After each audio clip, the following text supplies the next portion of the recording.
Hi, I'm Britt. And my name is Alyssa. And this is SkeleTales. And this is the podcast where we strive to answer the age-old question of, is my dead grandma watching me? Alyssa, we will answer that another night. Okay. Because tonight, I'm very excited to talk with a woman who puts the fun in funeral. She's the author of It's Your Funeral, How to Plan the Celebration of a Lifetime, and also the book Funerals to Die For, the craziest, creepiest, and most bizarre funeral traditions and practices ever. She lives here in Austin, and I'd like to welcome Kathy Benjamin. Hi, Kathy. Hi. Thanks for having me. Thanks for being here. Yeah, hi, Kathy. Thanks for coming on our podcast. So excited. I have to confess that this was the funnest interview to prep for yet, because I'm halfway through your first book, but I read the first one, or the second most recent one, It's Your Funeral. And I was laughing so much. I was not expecting that. You are a true delight and like a talent with writing. Oh my They're God, wonderful. thank you. Yeah, that's what I want. That's the highest thing if someone's like, I was laughing, and especially when they're reading about death, that's Seriously. Yeah, like this unpopular topic of dying, and you've made it into this like fun party planning experience. exactly. I mean, that's what it is. It's a sad party planning experience, but you do it ahead of time. You can have fun. You're not dead yet. Yay. Yeah.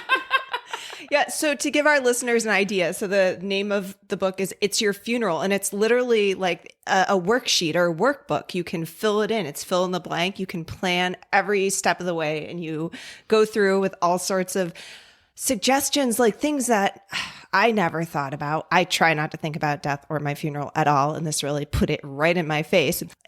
I didn't expect it to be so interactive. And I found myself wanting to like, oh, I got to get this for my mom. And then being like, oh, wait, can I, do I give this to people? Like, and I was going to ask you that, what it would be the best way to gift this book to people, because it does make planning your funeral and death, like it's funny and engaging and just super practical ideas like that. I know I'd never thought of. Yeah, I always say it totally depends on the person because, even talking about death with my mother versus my father, I have to approach it a different way. So you definitely, the person, how they're going to take it. But I always say just come from a place of like love and saying, I don't want to rush the saying goodbye to you. Like I want to be able to concentrate on the fact that I'm super bummed that you are now dead, and I want to be able to grieve and think about you and think about our time together, and not like, okay, how are we going to pay for the cemetery plot, and what was your favorite song? Oh my God, I can't remember what her is, because I'm crying and I'm sad and I don't want to think of these things right now. So I think that's like a really good way to approach it. Just the fact that it's like, look, I want to be able to reflect you, and I want you to be happy with the way we send you off. I am very much a control freak. So I find that with control freaks, that's a good way of approaching it, of like, you're going to be dead and you will have control over this whole event. Yeah. Well, and I think like intertwining it with humor is just such a beautiful way to do it too. It really definitely softens the blow of all the death and grossness that is, like, with embalming, the parts of what you actually do with a body. Like it gets into detail, but it really is like you made it very palatable and easy. Like, and it really got me thinking. I was like, okay, I can choose from this in the way that was presented. Yeah, I did a podcast that was run by undertakers and like morticians. Awesome. And the gentleman was like, so your take on embalming. I was like, okay, yeah, this is the one part of the book where I let my personal opinion get in there and be like, look, there's I find embalming to be expensive and unnecessary and quite disturbing. And I did allow that. It's like a paragraph, but I did allow that to sneak in there because I think I found that, when I talk to people, they think that if you're buried, you have to be involved. Like that's a very common misconception, and that a body that isn't embalmed is somehow dangerous. It's going to get into the water supply. I've heard that one. So all these kind of old myths that, so when you're trying to pay for a funeral, like the embalming cost is not insignificant and it's completely unnecessary if you don't want it. So yeah, I did want to just make that clear in there. Like, this is what they do to you. It is gruesome. And it totally is. And it's just be aware. What inspired you to write these books? Like, what was the seed that got planted? And how did this all come to fruition? Well, my kind of wanting to learn about death and everything happened because when I was 17, I had my first panic attack. And I have the kind of full-on panic attacks where you are 100% convinced you're dying. Like, absolutely no question. This is it, saying, just on the floor saying goodbye to whoever's there. And I had really bad panic disorder for a really long time. So basically every day I was like dealing with the concept that I was dying. And it was really traumatic. So, type A personality that I am, I was like, okay, I'm going to learn about death. And if it scares me, but I'm going to go read books and take classes and just learn about it. And if I become like an expert in death, then it won't scare me as much. I'll feel like I have that control over it. I'll feel like I know things. It took a very long time before I could get to a point where I could do something like write these books. Because it was a phobia, just really, really bad for a really long time. My first book, actually, I had started writing online for places like Mental Floss and Cracked, and the publisher saw my work and they wrote me and they were like, we have an in-house idea for a book and it's a weird topic. That was the first email. And as soon as I saw that, I was like, oh, please be about death. Like, please be about death in some way. And then it was. And it was just the way she phrased it. I could totally tell. And I was like, oh, yes, I want to do this. I'm really excited. So I wrote the first book in 2012, came out in 2013. And then I just did more internet writing. And then once again, I've been very, very lucky. Quirk Books reached out to me and they were like, we have an in-house idea for this worksheet type book. They had more of almost like a pamphlet in mind. And I was like, if I do this, I want to give people information. I don't just want it to be a page with a joke about being buried. And then it's like, okay, what do you want to happen to your body? I want it to be pages of like, here are all the things that you can do. Now make an educated choice and write it down here on this worksheet. So it was always a passion of mine. Or I say passion, it was always a fear of mine that became a passion. And I just happened to have two really wonderful publishers reach out and be like, hey, you want to write books for us? So do you feel that this has cured your phobia? Like I've had probably two of those types of panic attacks in my life that you're talking about. So I can relate where this is like, oh my God, my husband's going to come home. I'm going to be dead on the ground. I'm done. Has just immersing yourself in death, has it helped your phobia? It's definitely helped. It used to be so bad that like even kind of thinking about death or being faced with it in any way would basically trigger a panic attack. And now, I'm here talking to you about it and I'm fine. So it has helped. It's kind of made it in a way kind of more academic, more clinical. So it is one of those things where I've gotten to the point where I can talk about it as kind of this vague thing that I study and I write about, but I do still need to do that work of like sitting down and being like, okay, that you talk about it in this way and you make jokes and you learn things, but at the same time, this is a real thing for you and for everyone else. And you have to really kind of just take it back from that academic standpoint and make it real and just focus on like, okay, when something does happen to someone else or to you, you have to be ready. So but it's definitely helped 100% for sure. So I'm so interested to know, what's your funeral going to be like? What have you planned for yourself? This is so embarrassing. I don't want one. I kind of so what I have planned is I have a playlist of 3 songs and I have a letter on my computer that I kind of just, maybe every 4 or 6 months or something, we'll just kind of update and make sure it's accurate still. And what I want is I want to be cremated. I'm very passionate about being cremated. I already have my urn And so I want to just be cremated, put in my urn. I would love if people wanted to take some of my ashes to spread them in places that meant a lot to me, to use as in tattoo ink. I would love that. We can talk about that later. But then I just want, so for anyone, my husband's English. I lived in England for a while. I lived in New Jersey. I lived in California. Now I live in Texas. I know people all over the place.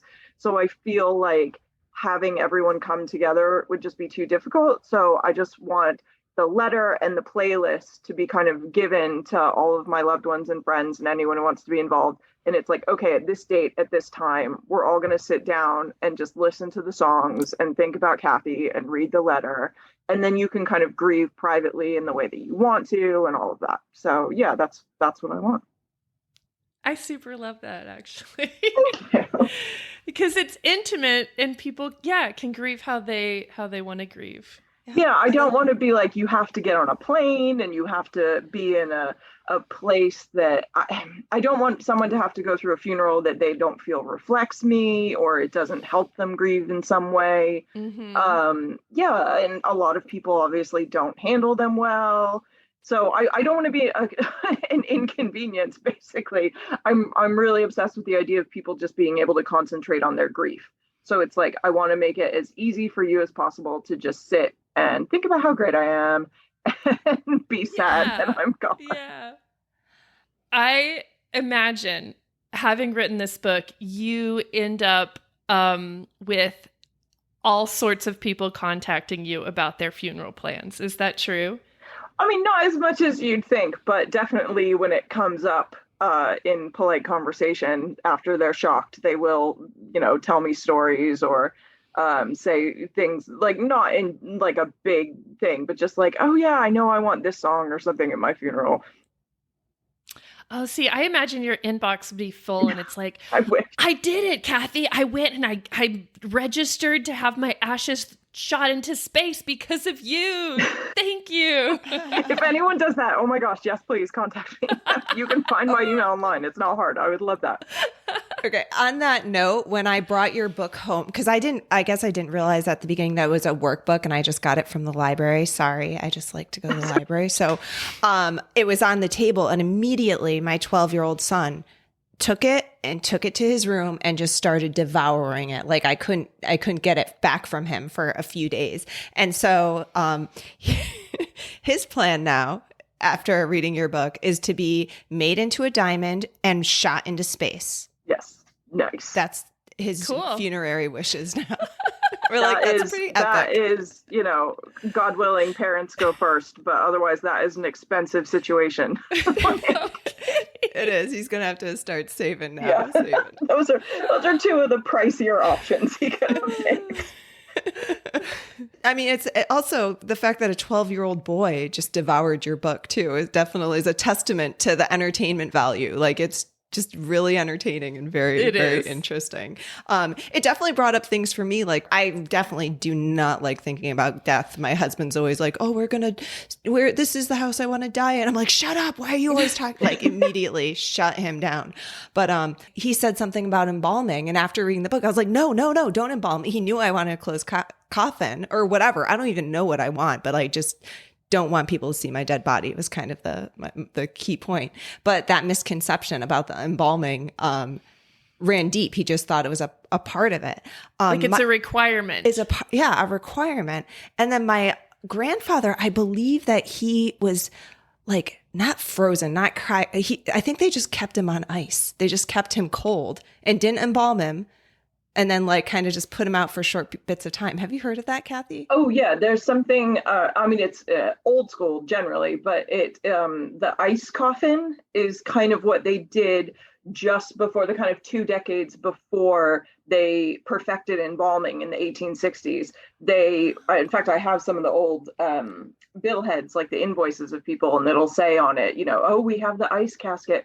And so they vary, but basically, yeah, it was a layer of ice in the casket and then like wood and then wicker with holes in it. And then you put the body on top of that. So before you had embalming and before you had like real refrigeration, if you, and also you don't have cars, so it's going going to take you a while, like family a while to get there, no matter where they live. If you had to wait any amount of time to put the body in the ground, that was the best option that you had, was, okay, let's try and keep it nice and not smelly as long as possible so people can get here. I didn't look because I am not into open caskets at all. And that was something in your book that you had said, that it's really important for people to see the body, to have closure. For some people, yeah. For me, I'm like, that's like I don't want that to be my last memory. But then I'm like, am I denying people that closure by demanding a closed casket? Or if you're going to get cremated, will you have a wake before cremation? I think I'd probably leave that up to my loved ones, like, because that's one of those things where I'm not a big fan of open caskets. I'm not a big fan of seeing dead bodies. Even now, like doing research into the olden days, you get a lot of the Victorian photographs of dead bodies, or even just what James Brown and a couple other celebrities, their coffin photos like leaked and were on the front pages of things. And I was like, I don't want to see that, and nope. But it was interesting. You're right. Learning for the book, that psychologists are like, seeing the body, seeing that someone is dead is a moment that for a lot of people allows them to start the grieving process, allows them to go, oh, this really happened. Whereas I'm like you, I'm like, I don't want that to be my last memory. It's one thing if I'm in a hospital room and they die in front of me. It's different if they've been dead 2 days and but I try and think about, like, if it was my husband or something, I've never had someone that close to me die where I'm like, I would give anything to see them one last time, even if it's their dead body, So it's an interesting, it's kind of a very personal thing that people have a lot of very passionate feelings about, I think. Yeah, I agree with that, because I kind of feel like if since I've like kind of made this rule, I'm like, I won't go to a wake. I won't look at even if I'm there, I won't go up to it. I don't know. I've got just this nice memory of they're kind of on vacation somewhere. And I don't know. I can fool myself like I don't have that closure, but it's not necessary. I guess I prefer it the other way. Well, I think it's probably a real kind of evolutionary thing. Like, we didn't start out this way, and dead bodies were going to give us, diseases and things. So I think there's probably something very primal of like, no, like we need to get away from this.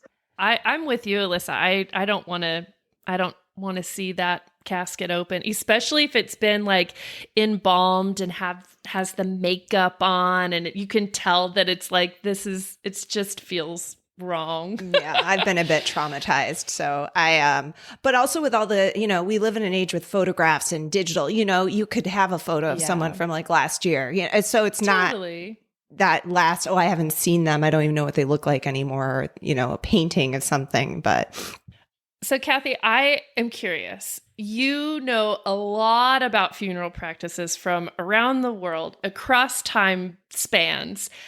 What are some of the things that stick out in your mind as the most bizarre? I will say the use of the word bizarre. It's bizarre to our Western, mostly Christian-based things. Everything, it's fine, but yes. But I should say yes, bizarre for us. Americans. Yes, exactly. Yes. I'm not judging anyone else's. Let's just get that out there. But I will say, funerary cannibalism is definitely. We just finished that chapter. I think you could call that bizarre, probably. Yeah. Yeah, I should. Yeah. If that was a part of the wake, guess we should count our blessings about like our practices, because I don't think that would be too much. My curiosity about that is there was one part about the cannibalism where they it was, and I'm not remembering the location now, but the distant relatives had to travel from afar to grieve the loss. Mm-hmm. And it was the distant relatives who were the ones who were required to actually eat the body. But by that point, it's all like bloated and stinky. Like, how did they not also die? Well, there's quite a few layers to that, I guess. I think first of all, just for people listening, they don't eat the whole body. They eat kind of a symbolic bit of the body. And it's the more distant relatives, because even though this is part of their culture, they realize that it's not fair to have the immediate relatives having to eat their loved one. So yeah, so it also is not nice, and it's not meant to be nice. It's supposed to be this kind of like sacrifice that you're making to keep this person in the world in a way. I don't remember if it ended up being in the book, but yeah, they will vomit. Like they will go away and vomit. Like it is not supposed to be. How can you not vomit? Like, yeah, it's not supposed to be, ooh, yummy human, let's have a little barbecue. It's like, no, this is our symbolic, ritualistic thing where we eat a small amount of this person that we love in order to keep them, their spirit, their essence here. It was practiced by tribes. Again, yeah, nailing down locations. It was kind of Polynesian area, Indonesian area, that kind of South Pacific, and then South America. There were some tribes. It was one of those things where once you were colonized, it was very much put down for, I suppose, obvious reasons. And yeah, there is, I believe it's a South American tribe where there is a disease that they got. It was a brain issue. And it did get passed on through that, so that you could get sick and, eventually die from this in a way. Yeah. So yeah, that was really unfortunate, but it's like, yeah, it's a very interesting way of grieving. I find it fascinating. Yeah, it is it's bizarre, fascinating and bizarre for sure. I think it was in Fiji too, because they practiced cannibalism. I'm not sure if it was a funerary practice, but they had a similar brain disease that was passed in that manner. And my husband is part Indonesian. Should we bring it back for his funeral? Okay, now are you eating him or is he eating you? So let's decide now. I don't know. Or is it like, when you said distant relatives, I was like, oh, it's like punishment for moving away. Like you didn't stay close to the family. So when you come back, you've got to like eat them as like punishment. Like the farther away you live, the more like rotted the body is. And it's like, serves you right for living so far away. It's like a school reunions or whatever, where they're like, "Who you get an award for coming the furthest?" It's like, you came the furthest. You get to eat the body. Oh my Lord. I think I would be even less of a fan of funerals if this was the case too, if I moved away. Oh, got plans that night. Sorry guys. One that I found interesting was that in Japan, and it sounded like they still did this. They did a cremation, and then the family went like with chopsticks to pick the bones out of the ashes. Yeah, I just want to put out, if I get anything wrong culturally, I apologize to anyone who knows more than I do. But from what I understand from the quite small comparatively research I've done, cremation is in Japan. I mean, like 99% of people are cremated in Japan, and it's been that way for a very, very long time because of Shintoism and Buddhism. And yeah, apparently they do take chopsticks, and there will be the same thing with our version of cremation. There are bones left over, and then they will pick those bones out and put them in the urn with the cremains. And that's amazing. Yeah. I think it probably is like our reactions to this just amplifies like maybe the American discomfort with death and disconnect from that spiritual side of it that other cultures do still have and practice, because I don't want anything to do with it. And theirs are so intimate, it seems so intimate. Yeah, it was, it was very much on purpose. So basically what happens is we have the Civil War in America. Before the Civil War, funerals were a local family thing. So if your grandmother died, especially the women in the family, almost exclusively the women in the family, would be in charge of washing the body and laying it out and dressing it. So you're interacting with the body. It's not something to be feared. It's something to, respect. Like I said, women very highly involved. Then we have the Civil War, which brings embalming into the forefront, because suddenly you have a whole lot of dead young men who have to get back home. And so they would be embalmed on the battlefield, very early embalming. And then Lincoln, after he was shot, was embalmed, and he went on a little tour, and everyone went, he looks great. We should all get embalmed. That made it scientific. That made it a job. And that meant men took over and made it into a business. So in the 1860s is when 1870s, you start seeing funerals taken out of the home and turned into a business opportunity to make money. And then as medical knowledge gets better and we build hospitals, we remove sick people from our lives. So they're not even dying in the home anymore. We're taking them and putting them in hospitals. So we're ignoring death that way. So it just basically became this thing of, when people are dead, someone else deals with it, or when they're dying, someone else deals with that. We put them away in these businesses, in these places that make money, and we just put them in the ground. And so we've been doing that for 150 years. Like, this has been a process, and it really is only just now, like in the past 10 years, I would say, kind of changing, and people realizing, okay, wait, maybe this is why we have this really unhealthy feeling and fear in this country about death, and we just ignore it because we did that for a century. It's fascinating. Yeah, it is. It is interesting because, and then we don't grieve. Like, I love the part about hiring rent-a-mourner to have people like wailing and grieving behind at the funeral, and especially the part where it allowed the other people, it made it okay for other people to release their emotions too and emote outwardly and not pretending to keep a strong, stiff upper lip during it. I think we need more of that, more of the wailing. More and mourners. Yeah. The rent-a-mourner service in the UK, you said that it shut down because it was too busy? Yeah, it was kind of, out of work actors and things like that. And then, it was apparently really popular. Being married to a British person, I can tell you they are very repressed.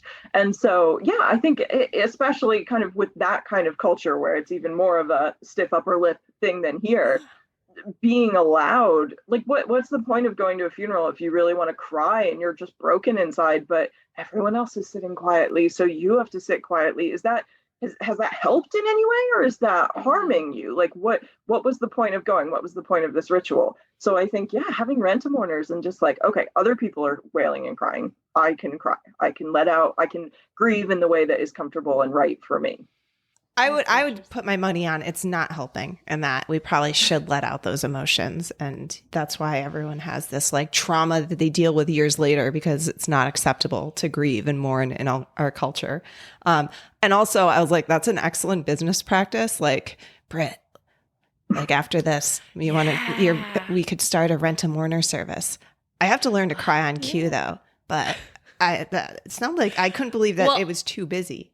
I'm quite loud, so I may not have the tears, but I can mourn pretty loud. Wail. I can wail. I'll be a good wailer. Just have like onion up your sleeve and just be like, oh yeah, like go to wipe your hanky and you're sniffing the onion.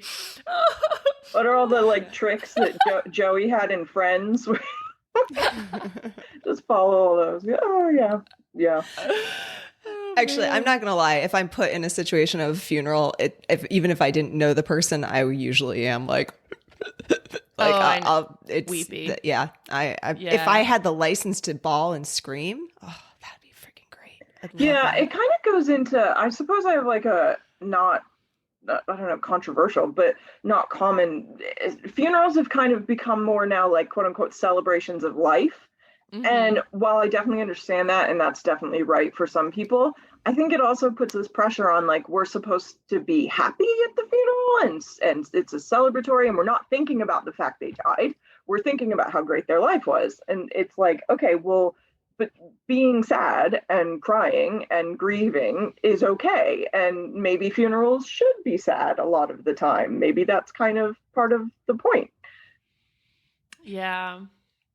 I liked what I think you said it was mostly in Ireland. It was called the Meet. A month after the funeral, there's like a drinking session or like a gathering session where people actually do then reflect on it and celebrate the person, but it takes a month to kind of yeah. And I think that is, it makes sense, because when someone dies, especially if it's, if they haven't been dying, if it's sudden, if it's unexpected, if they're younger, you're in shock, and a lot of times you're dealing with putting the funeral together, and you're trying to figure out how to pay for things, and you're filling out forms. And yeah, especially if you're close to the person, you may not have had any time to sit down and be like, okay, it becomes like almost a chore, a thing you have to get done.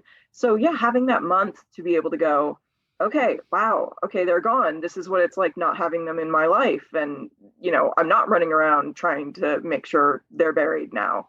I think it's really helpful, probably. Yeah, absolutely. Just, and having, even if it's just your intimate people, like, yeah, that does feel helpful. So after reading your book, we realized that celebrities are like seriously over the top with their funeral arrangements. What are some of your favorite celebrity funerals? Oh, celebrity burials or funerals, whatever. I think the first place my mind goes is Aretha Franklin, whose body had, I want to say, 8 or 9 costume changes. The day of her funeral, which is very, when you talk about just the absolute diva of the music industry. I mean, if anyone deserves it, she does. But I think that's fabulous. Like, no, I assume she was part of that decision. Like, I would like to, totally. I can't decide which outfit. Oh, and so for this part of the funeral, I want to be wearing this. And for this part, I want to be wearing this. Michael Jackson was buried in a casket. I don't remember exactly what it cost, but it was like plated in gold. I think James Brown was also plated in the same casket. I can't remember the name now, but it's like famous. It's for if you are, a billionaire or something, you get this casket. So that's always fun. Yeah, definitely. Yeah, I just think of Aretha. She really, and then she had everyone singing, and didn't she have Ariana Grande there? Yeah, pretty impressive funeral. It's like her final performance, right? Yeah, like, exactly. It was Elizabeth Taylor arrived 20 minutes late or an hour late, like her body, and that was planned because she was she was that kind of diva, always was late to everything. So it was planned that her body was going to be late to its own funeral, which, yeah, those are the kind of things, though. It's like, it makes it very much of the person that you love. That's beautiful. There's also something at the beginning of the book, and I can't remember. It was like something about how like Nicolas Cage, you talk about Nicolas Cage right in the beginning, and I think he bought like a pyramid or something, right? Yes. Is that? Yes, he did. He was about 45 at the time.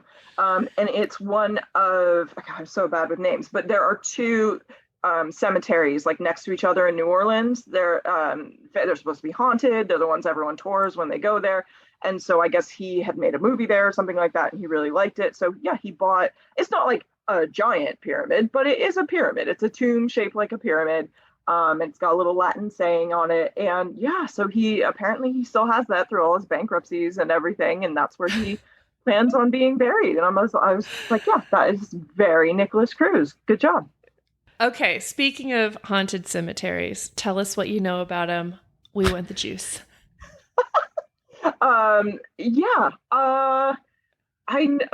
The one that first comes to mind would be the one in Edinburgh, where there is a tomb that supposedly like people have been like injured, like a vicious ghost attacks them, and like I think someone broke their leg, and it's been like a dozen people over the years and things like, so that's the the kind of major one where I'm like, okay, apparently this ghost is trying to kill people.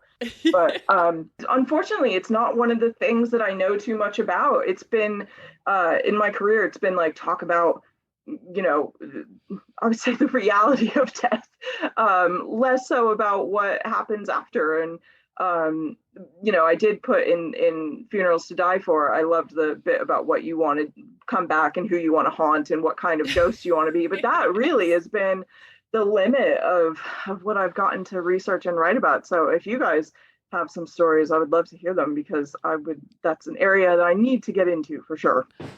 Well, we do have one gal who writes in to the podcast fairly often, and I don't exactly know where she is. She's in the UK somewhere. And she was at a cemetery with her family, and she saw a nun, right, Britt? It was a nun walking through this graveyard. Mm-hmm. Did the nun have red eyes? My brain, I like to It's been a while, but head. the nun was following her and she Yes. felt scared. So she got back in the car. But the twist, you finish the story. Well, she got back into the car and then her dad saw it, right? Too. And was like, they both ran back to the car, got into the car. Okay, you tell it better. The dad didn't. We're doing great. Hold on. We tell stories for this podcast. We don't remember them. So she gets scared. She gets in the car, and then they book it pretty quickly from the cemetery. The dad tells her later that while he was driving away from the cemetery, a nun entered the car and was sitting next to him in the driver's seat. And I don't know how he kept his shit together, but then they hit the ghost boundary, and then the nun had to be slingshot back to her grave or something. I'm not really sure. Oh man, and nuns are creepy. If it was just some guy, it's like, oh, whatever. But a nun, yeah. Oh my gosh. Speaking of ghosts, you have a page here where you can say how you want to haunt your loved ones. My haunting game plan. And you have a little area where you can draw a picture of how you will come back, what your ghost is going to look like. Yeah. And then also I believe it's your haunting strategy is how you'll come back. And Britt and I have actually discussed this. We've already planned it. So about a year ago, I cut my bangs and it was a big hullabaloo. And so we decided that we will both haunt each other and they'll know it's us when we cut their bangs. And they'll wake up in the morning and we'll be like, what the hell? Where's my hair? Yeah. Just straight across the forehead. Bangs. Nice. That's real short bangs. It's very creative. You too. If you wake up with short bangs one of these mornings, you'll know. Oh, it's no. us. You'll know. I do not look good with bangs. Oh, no. I don't, very few people do, Yeah. I think. I did not. It was an interesting experience. Yeah, but you gotta plan it out because exactly was it Houdini planned with his wife? If I'm gonna come back and open the handcuffs and so that's how you'll know it's me, because otherwise you could just see anything or just feel anything and be like, oh, it could, and maybe that's a positive thing. Maybe you want to feel the person and everything, but it's like, no, I want to know they're here. So this is how they're going to show me. And then you have to decide if you're going to be like a nice ghost or like an evil ghost, and where are you going to haunt? Because if you're stuck there forever, you want to pick a good spot. Yeah. Totally. Yeah, take the guesswork out of the haunting Yeah. for your loved ones. Do you have a plan? A haunting plan? A haunting plan. I suppose it's kind of similar to where I would want bits of my ashes spread or whatever. My favorite place in the world is Cambridge in the UK. And so I would maybe walk along the bank of the River Cam, and all the college students are punting and drinking, and I'm there going, I can't punt and drink anymore. I love it. Wait, what's punting? Oh, punting. Sorry. It's they're like flat bottom boats. They're kind of like canoes, but smushed. And so, you stand, one person stands up in it and you have a pole and you push along. That's how you move it. You push along the bottom of the river. And that is like constantly there's 100 punts on the Cam in Cambridge and people going up and down. And yeah, it's really fun. Oh, interesting. That was never going to be on my list. I'm so glad you asked. In my mind, punting is a football term. So I was like, oh, they're all just playing American football? I don't know. Yeah, why. Exactly. I was thinking something like that too. I don't know. That's where I was. I'm so glad you asked. Okay, Kathy, talk to me about vampires, because it's in your first book. Vampires. Yeah, I'm kind of obsessed with the idea. I like it. So I guess there was kind of like a vampire craze. It kind of predated Dracula. It may have all been involved in a lot of ways in kind of New England. So people were getting sick and they were like, oh, especially there's a story I think I tell in there about one family where like everyone was dying. And they decided it had to be the fact that they were being like cursed by their deceased relatives, and they dig them up and they would find they'd moved and there's been cultures where, you'll put like a stake in a heart. There's a culture in, I think, like Eastern Europe where they would put a stone in the mouth of the corpse. And the whole idea was to not let them come back. As the kind of idea of vampires we have is obviously from 65 or whatever with Dracula, but 95, excuse me. But they had an idea of kind of a similar thing of somewhere between a zombie and a vampire, of people could come back and kind of curse you or take your essence and your soul and your life and cause you problems in a way. I love that the solution for that was to put a stone in their mouth. Yeah. Like, and you're stuck now with that rock in your mouth. Yeah. And in America, I mean, in England, we did, burial at crossroads and all these kind of symbolic things, which, I think it's really interesting. At the end of the day, it's the fear of the dead body. It's the fear of what a dead body can do to you, which again is something very primal of this is a disease bearing thing that needs to go away. And we have evolved it to add our own mythology of like, no, it will physically come back and hurt you. So you have to plan for that. Or if it's happening, you have to dig them up and deal with it, which is, it just says a lot about humanity. Like, yeah. This is what we're scared of, and this is how we have to deal with it. Well, especially before we knew it was disease causing it, right? Mm-hmm. And then digging them up is probably causing more disease. Right? Well, it's an interesting thought too, to think that they've like, this whole family's sick. It's got to be the curse of this dead person. And then they dig the dead person up and maybe the dead person is moved. Is this like, did they think maybe the person was buried alive? Because that happened back then too. Yeah. Yeah. It's definitely, I mean, I've read, there's probably quite a lot more burial alive than we're aware of or want to think about for a very long time. But then also just when you're moving the coffin, like they're gonna get knocked around, like that will move them. So and also apparently with especially if they're not embalmed, when you have decomposition and things, there are gases, there's other things. So the body can move for a lot of reasons other than it's a vampire. Yeah. Have you read the book Stiff? It is by Mary Roach. It is on my bookshelf with all the other books about death that I haven't read yet. My husband bought it and it's on our bookshelf, but I refuse. He said something about, I think even dead bodies, or in morgues you hear about, they'll like sit up. Oh yeah, they'll move. Yeah. I don't know about sitting up necessarily, but yeah, they can move. And the gases make noise. Like you can even have gas because you have, intestinal things are happening. You can have gas come out of the mouth, which will make like a talking noisy sound. That's gotta be terrifying. Oh my gosh. I mean, I assume they know it's happening. Like they know it's a possibility. True. It's like, okay, don't tell the new students and make them go embalm them and see them lose their shit. Right. Or if you do go the non-embalming route at your funeral and you're in a casket and all of a sudden you're just farting up a storm in there, that's a possibility, huh? Yeah. That'll get some laughs, I bet, or screams. It could go either way. Oh my gosh. So what are some of the most interesting things you've come across while researching? Oh my gosh.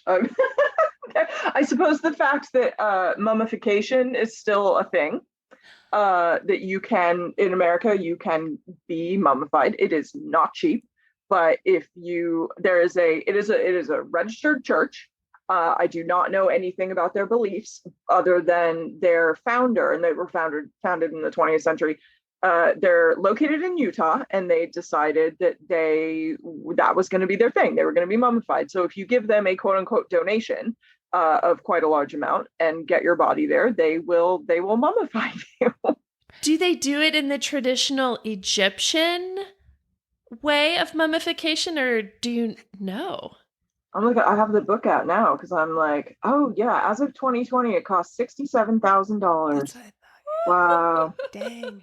Yeah, Salt Lake City. I'm trying to see if it's a 1,000-hour procedure.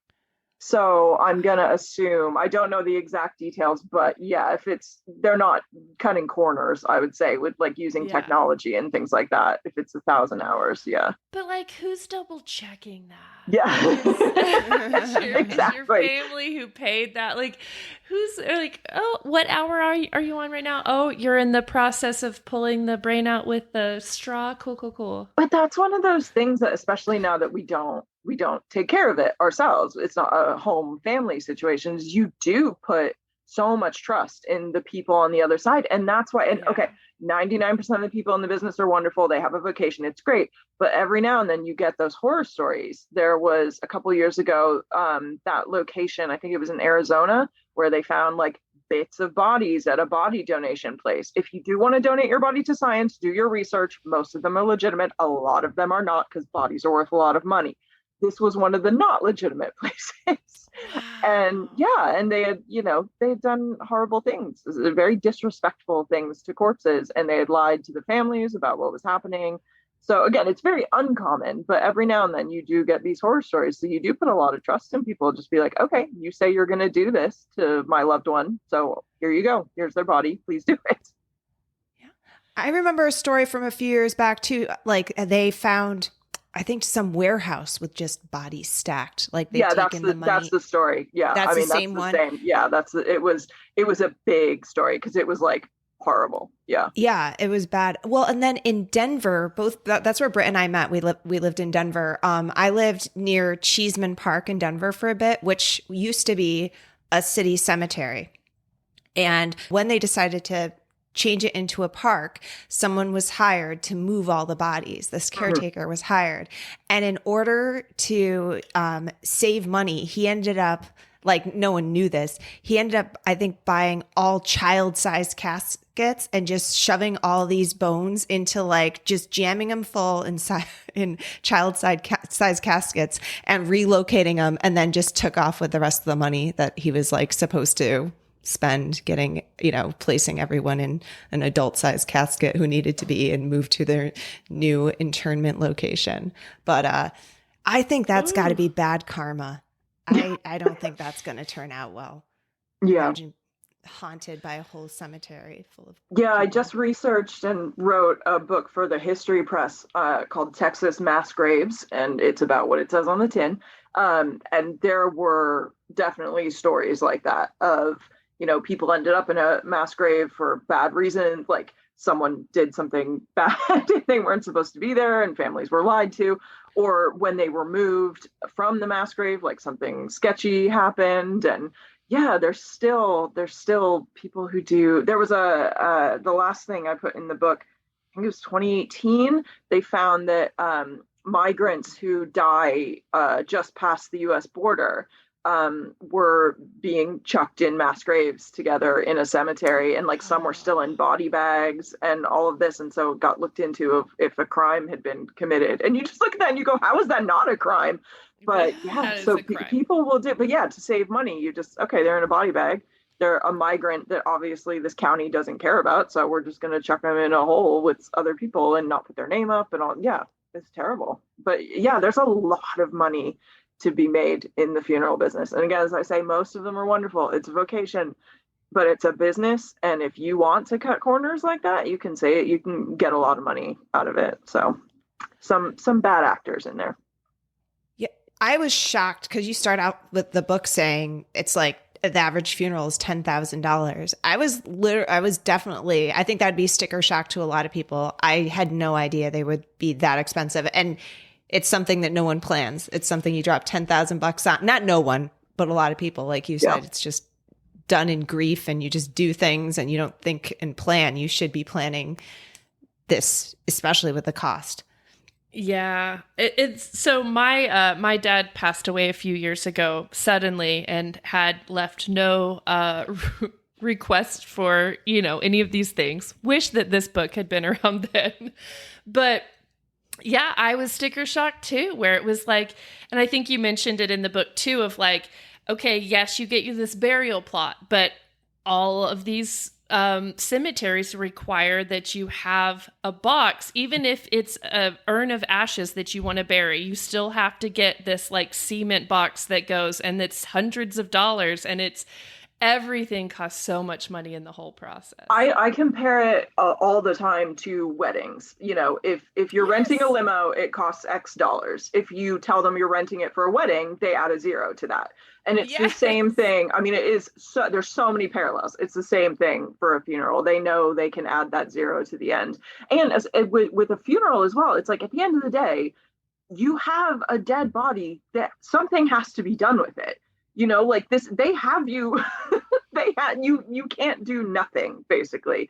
So unless you refuse to claim the body or something like that. So you have to do this. You have to pay for this. You can cancel weddings. You can delay them. This has to get done. There's a time limit. And especially if you're like a religion where there's even more of a time limit, where it's like a 24-hour thing. So yeah, it is something where if you plan and you learn, the $10,000 is actually more now. I mean, literally it goes up every year, but that's like a full body burial. The cheapest thing you can do right now is something called a direct cremation, but that's still like probably near $1,000 once you include an urn and things like that. So for some people, you know, $1,000, I mean, that could be make or break $1,000. It really hit me. I literally was approached to write this at the beginning of March 2020. Oh my God. Yeah. So I researched and wrote a funny book about funerals during the first 6 months of the pandemic, which, let me tell you, was an experience. But during that period, it was just every day, GoFundMe, GoFundMe, GoFundMe for a funeral. Because, you know, all of a sudden all these people were dying that you didn't expect to die. And that really kind of informed my writing of it, of this is why, like, those just absolutely destroyed me. Just seeing all these people all of a sudden have these massive $10,000 to $15,000 bills because someone died, and they have to do something with them, but they can't afford it. As tragic as it is timing wise, I think that it is beautiful to have out there, because it's a topic that's hard and nobody wants to talk about it. Nobody wants to look at it. Just no. I'll put it off. But you make it palatable and you make it enjoyable and like something to, it's funny. It's a funny book. And you know what? Like, funerals can be fun, and they can just be like, let's listen to some music and feel some shit, you know, like I love it. I love what you've done, even though the timing was probably really hard for you. Like, I'm so glad you wrote this book. Yeah, I'm unsurprised that the podcast with the funeral directors were not big fans of you poo-pooing the embalming. This thing that costs a lot of money that they charge for. Yeah. Exactly. I have to, and this just popped in my head. There was a reality show, the themed funerals. How? It only ran one season. I think it was like 8 or 10 episodes. But yeah, it's in Dallas, and it's like a famous funeral. That's why they got, you know, they were already doing this, and that's why they were approached to do a reality show. But yeah, so that's their thing, is like, we will put on really over the top themed funerals. I think one was like breakfast themed. They've done wedding themed ones, like, which is strange. But yeah, I'm trying to think if, for some reason I want to say there was a Harry Potter one, but I may have put that in as a joke. It may not actually have been a Harry Potter one. But yeah, those kind of themes, things that you're really into, and then they do the whole funeral of it. It wasn't them, but there was a funeral that I wrote about at some point where the gentleman was really into motorcycles, and so he was embalmed in a way that he could be riding his motorcycle at the funeral, like, instead of in a coffin. Oh my God. That's fantastic. Yeah. So if you're into something, go for it. So the reality show was filming funerals, real funerals, and mourners. Yeah. Wow. I'm surprised there wasn't a second season. Yeah. Sounds like real uplifting. Wow. Oh my gosh. My best friend and I have talked about our funerals and death, and she is like, she hasn't even read your book, and it's not written down, but she's like, okay, so at the start, we're going to pop the champagne. And then halfway through, we're going to bring out the adoptable kittens, and everyone needs to have a kitten in their hand, and everyone has to go home with a cat. The party. Okay, she goes, a new do one. I love not that. do not let my mom run this thing. She will not bring the cats. You have to do this, Britt. I was like, okay, it's a lot of pressure. All right, I'll do it. Oh, that's so manipulative. You're there, you're so sad, and then it's this beautiful kitten that needs to be adopted. Yeah, we'll adopt the kitten. Oh, and then you're stuck with a cat. No. And then you're stuck with the cat. I've had people say like they would want their mourners to be able to take like a book from their library. Someone told me about they knew someone who did pottery, and so the pieces that she loved the most that she had kept, then it was like, okay, let everyone take what they want of my own personal collection. But I've yet to hear our cute live animals, please. I would do houseplants. I'm moving and I have to downsize houseplants. So every single person I see, I'm like, here, have another houseplant, because I cannot take 45, which is the number I had before this. I love that. I take them all. I don't think about this stuff. I will now. I will get this and I will fill it out because it is helpful. I think it's so interesting that this is the way that you leaned into your fear of death, because my fear of death and my fear of like the unknown is kind of what led to the podcast. Is like, I'm obsessed with like near-death experiences and afterlife. Like, I'm not a paranormal investigator, like just that unknown. And so I think that was a big reason we started this podcast, was sort of just hearing stories about unexplained things that give me hope that there is something more after this. And you just lean right into the guts of it, the roddy, dead guts of death. Do you believe in an afterlife? I do. I identify as a Christian, although probably the most kind of liberal, far from dogma kind of Christian you can possibly be. I do believe there is something.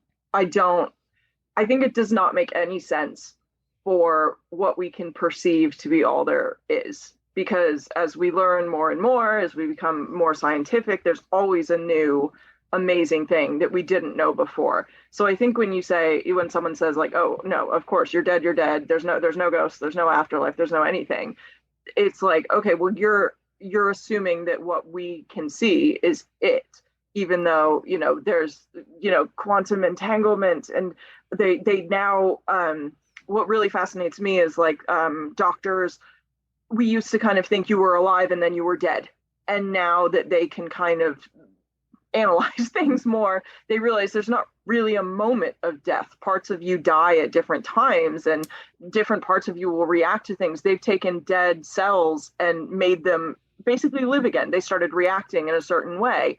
Yeah, I think it was eye cells, and they shined a light on them and they started reacting the way the cells in your eyes would react. Yeah, so it's like this. That's fascinating. Yeah, so this idea of like, oh, you take your last breath and that's it. That's when you're dead.